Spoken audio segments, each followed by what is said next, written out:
let's start with a quick review of the last lesson. It was about atoms. We're going to give a quick review. Atoms have a nucleus, and then they have electrons that orbit the nucleus. The protons have a positive charge, the neutrons have a neutral charge, and the electrons have a negative charge. And by pushing these electrons out and through a conductor is how we produce electricity. And conductors have 3 or less electrons in the valence shell, and the valence shell is the outer shell where the electrons orbit. They produce a freer electron that is able to escape easier, being as they're in the outer shell. Now, conductors have 3 or less electrons in the valence shell. Semiconductors have 4 electrons in the valence shell, and insulators have 5 or more electrons in the valence shell. Today's lesson will be about voltage, current, power, and resistance. Those are the 4 components that make up Ohm's Law. Ohm's Law is extremely important. It's something we really need to learn. We will start with voltage, and voltage is defined as electromotive force, or EMF, and it is called the force that causes electrons to move through a conductor. The unit of measure is a volt, and the symbol used in Ohm's Law is E. The second component of Ohm's Law that we're going to talk about is current. And current is defined as the movement of electrons through a conductor. It is measured in amperes, or amps, and the symbol in Ohm's Law is I. The next component we're going to talk about is resistance. And resistance is a property of a material which causes it to impede or resist the flow of electrons. It is measured in ohms, and the symbol that you will see in Ohm's Law is R. The last component in Ohm's Law that we're going to discuss today is power. And power is the rate at which work is done. The unit of measure is the watt, and the symbol for Ohm's Law that we will use here is P.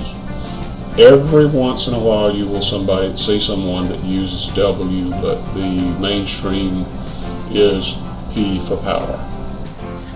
If you remember, I told you there were some things you needed to memorize. Well, everything you need to memorize is on this particular graphic. You need to learn that there are 4 names associated with Ohm's Law: voltage, current, resistance, and power. You need to learn their unit of measure, which is volt, amp, ohm, and watt. You need to learn the symbol, which is E, I, R, and P. Ohm's Law is basically 2 formulas. E equals I times R, which is voltage equals current times resistance, or P equals IE, which is power equals current times voltage. Any other form of that can be derived by manipulating those 2 formulas. But this is the one page you probably should learn and memorize.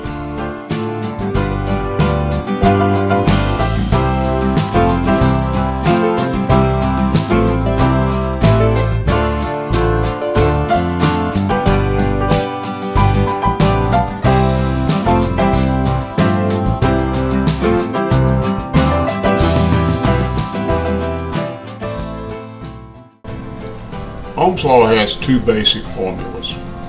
The first one is E equals I times R. The other one is P equals E times I. And from those 2 formulas, you can derive many other formulas, and Ohm's Law Wheel seems to take care of that. The inner circle shows the thing that you're looking for. If you look, you'll see I, E, P, and R, which is amps, volts, power, and resistance.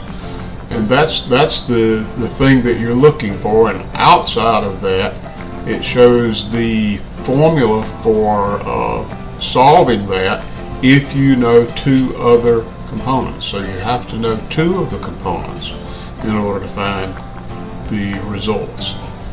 Ohm's Law Wheel is fairly simple to use. You should be able to catch on really quick. These formulas are really handy for a lot of things. We use these formulas almost daily if you're in the electrical field.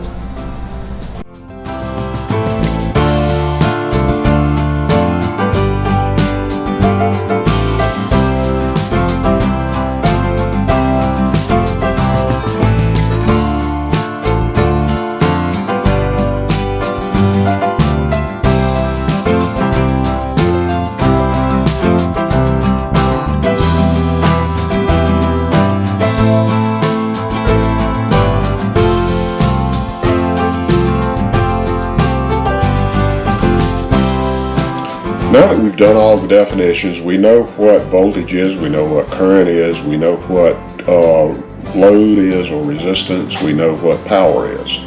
So let's see how all of those work together in order to make an electrical circuit.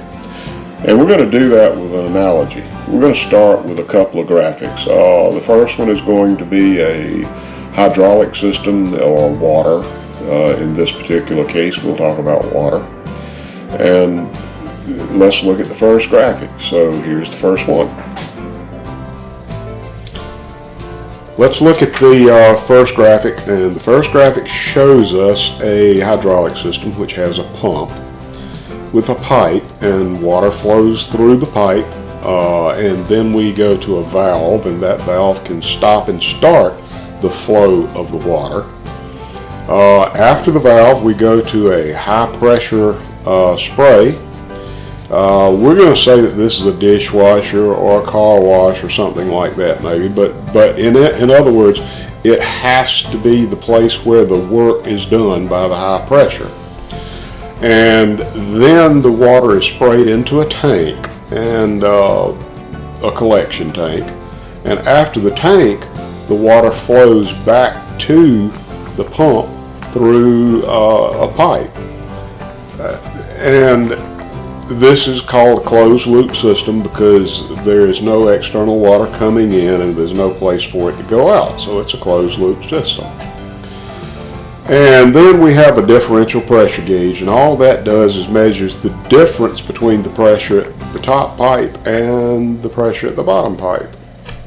Now let's look at an electrical circuit that would be similar.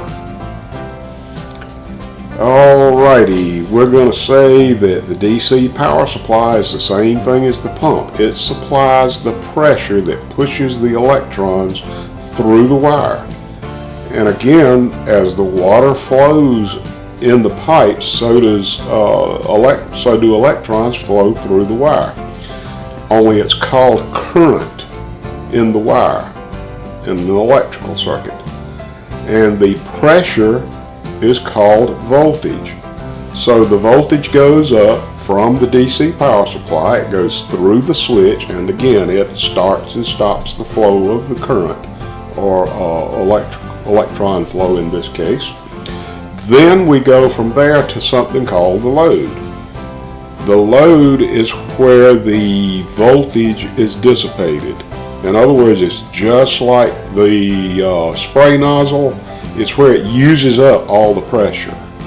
So when the current comes out the bottom of the load, it has no pressure.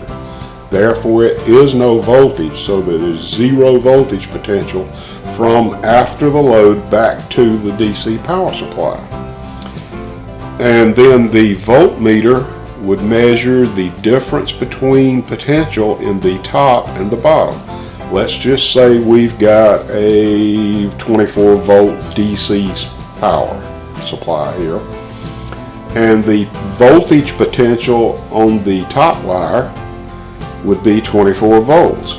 The voltage potential on the bottom wire would be 0 volts, so it would measure 24 volts potential difference between the two.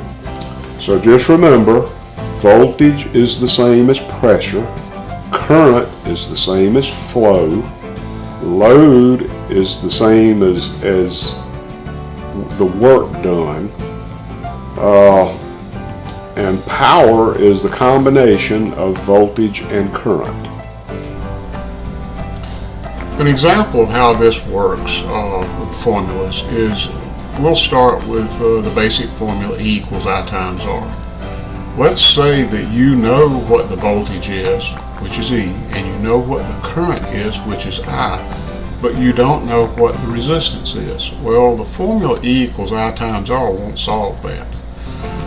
There are two really basic algebra rules you've got to remember for this. The left side of the equation is always the same as the right side of the equation, or either side of the equal sign. And what you do to one side, you must also do to the other. So the way we would solve this particular problem is we would start with the formula E equals I times R. And we're trying to solve for R. That's the thing we don't know. But we do know voltage and we do know current. So we will start by dividing both sides by I, which is the current, because we've got to get the R by itself. The only way to do that is to divide both sides by I. So if we do that, the I's on the right side of the equation cancel out, and that leaves us with R. And since they are equal on both sides, you've got E over I equals R. If you flip that around to R equals E over I, then that is the solution to that particular problem. And all of the others are done basically the same way. If you really want to know how each of these is done mathematically, I do have that, and we could probably get it to you if you request it. So that's how you work with Ohm's Law.